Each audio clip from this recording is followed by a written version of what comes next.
Hello बच्चों। तो हम लोग पढ़ रहे थे मोनोहाइड्रिक अल्कोहल। मोनोहाइड्रिक अल्कोहल का मतलब बच्चों इसमें कुछ कुछ कॉमन नेम्स आएंगे जिसको आपको याद रखना है। जैसे ये देखो OH CH3, ये देखो सारे में ये फेनोल है, सभी फेनोल है, एक OH आएगा, एक OH आएगा बस, क्योंकि मोनोहाइड्रिक है CH3। इसका नाम है बच्चों 2-मिथाइल फेनोल, इसका नाम है 3-मिथाइल फेनोल, इसका नाम है 4-मिथाइल फेनोल। ये तो आपको पता है, ये नेम तो आपको पता है, लेकिन इसके साथ में इसका कॉमन नेम याद रखना। इसका नाम है ऑर्थोक्रेसोल, इसका नाम है मेटाक्रेसोल और इसका नाम है पैराक्रेसोल। ऑर्थोक्रेसोल, मेटाक्रेसोल, पैराक्रेसोल। और एक और छोटी सी बात याद रखना जो कि हमेशा याद रखना है आपको, वो है OH ग्रुप यहाँ पे लगा रहे एक, और दोनों ऑर्थो पे NO2 और पैरा पे NO2। ये एक स्पेशल टाइप का है, इसका नाम है 2,4,6 ट्राई नाइट्रोफेनोल। ये जो नाम आपके सामने दिख रहा है ये IUPAC नेम है। इसका दूसरा नाम है पिक्रिक एसिड, पिक्रिक एसिड। तो इन चीजों को याद रखिएगा। वैसे ही जिस तरह से हम लोग मोनोहाइड्रिक अल्कोहल पढ़े थे, वैसे ही हम लोग पॉलीहाइड्रिक फेनोल पढ़ेंगे, पॉलीहाइड्रिक फेनोल पढ़ेंगे। चाबी गाड़ी गिरने की नहीं गद्दी पे बैठा था। नहीं अंकल नहीं। अभी क्या रिकॉर्डिंग कर रहा था अंकल, थोड़ा जल्दी में था। नहीं तो मैं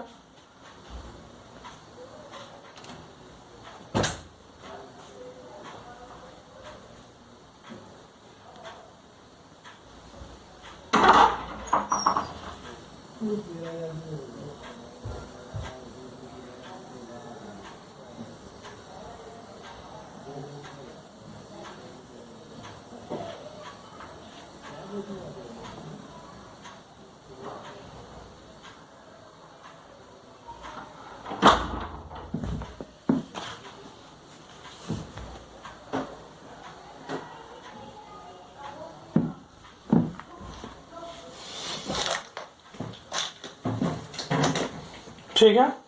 तो थोड़ा सा लिटिल बिट डिस्टर्बेंस हो गया, उसके लिए सॉरी। पिक्रिक एसिड तक हम लोग पढ़ चुके थे। जैसे वहां मोनोहाइड्रिक फेनोल पढ़े थे बच्चों, वैसे ही पॉलीहाइड्रिक फेनोल हम लोग पढ़ेंगे। अब हमारा नेक्स्ट टॉपिक है बच्चों polyhydric phenol. Polyhydric phenol, polyhydric phenol में आप देखो एक OH एक और OH, 2 H आ गया। इसका नाम क्या है? बेंजीन 1,2 डायोल और 1,2 डाईहाइड्रोक्सी फेनोल। फेनोल नहीं, इसको बेंजीन भी लिख सकते हैं सीधा सीधा। और ये नाम याद रखना, कैटकॉल, कैटकॉल। ठीक है, इसका कॉमन नेम है। ये मैक्सिमम केसेस में कैटकॉल लिख के आता है, तो ये याद रखिएगा। अगर ये एक OH तो यहाँ रहेगा ही, ऑर्थो के जगह मेटा पे आ गया तो इसका नाम, बाकी सब नाम तो आप खुद से लिख लोगे, 1,3 डायोल, 1,3 डाईहाइड्रोक्सी बेंजीन। ये नाम याद रखना, रेसोसिनोल। अब ध्यान देना, ये OH है, ये OH है। अब इसका नाम क्या होगा? बेंजीन 1,3 3,1,4 डाइयोल, समझ गए। और या फिर 1,4 डाइहाइड्रोक्सी बेंजीन, इसी को कहते हैं बच्चों क्विनोल, क्विनोल, ठीक है। अब देखो अगर 3 आ गया, जैसे OH, यहां भी OH, यहां भी OH, तो इसका नाम क्या लिखोगे, बेंजीन 1 2 3 ट्राईओल, या फिर 1 2 3 ट्राईहाइड्रोक्सी बेंजीन, या फिर इसका नाम होता है बच्चों, याद रखना, पायरोगैलोल, पायरोगैलोल। तो ये जो 3-4 स्ट्रक्चर मैंने अभी अभी तुम्हें बताए, इस स्ट्रक्चर को कभी भूलना मत। ये स्ट्रक्चर्स हमेशा तुम्हारा पीछा करेंगे, इनके कॉमन नेम्स को याद रखना, ठीक है, ठीक है। इसके बाद हम लोग पढ़ेंगे ईथर। देखो अल्कोहल का सारा पढ़ लिया, फेनोल का सारा पढ़ लिया, अब हम ईथर का नेमिंग कैसे करते थे, और ईथर कितने तरह के आते हैं, सिमेट्रिकल, अनसिमेट्रिकल, और भी कैसे कैसे आते हैं वो पढ़ेंगे। ईथर ROR, इसका नाम होता है, नाम लिखते हैं alkoxy alkane. Alkane largest chain वाला होता था, लार्जेस्ट चेन वाला, और अल्कोक्सी स्मॉलेस्ट चेन वाला। इसको लार्जेस्ट चेन कहो या मोर प्रायोरिटी चेन कहो, दोनों बात बराबर है, ठीक है। अब देखो, जैसे देखो सिमेट्रिकल ईथर और unsymmetrical ether, unsymmetrical ether, symmetrical ether देखो CH3OCH3, इसका नाम क्या होगा, मिथॉक्सी मीथेन। इसको बच्चों ये भी लिख सकते हैं डाइमिथाइल ईथर। जो डाइमिथाइल ईथर में लिख रहा हूं, इसका कॉमन नेम है, क्या है बच्चों, कॉमन नेम। इसका और क्या नाम हो सकता है, C2H5OC2H5, ये भी क्या है, सिमेट्रिकल है, ये भी क्या है बच्चों, सिमेट्रिकल है। क्या लिख सकते हैं, इथॉक्सी इथेन या डाई इथाइल ईथर।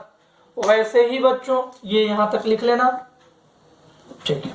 वैसे ही हम अनसिमेट्रिकल में पढ़ेंगे, जैसे CH3OC2H5, नाम लिखना है तो ये बड़ा वाला चेन है, वो अल्केन बनेगा, ये क्या बन गया, इथेन, और ये मिथॉक्सी।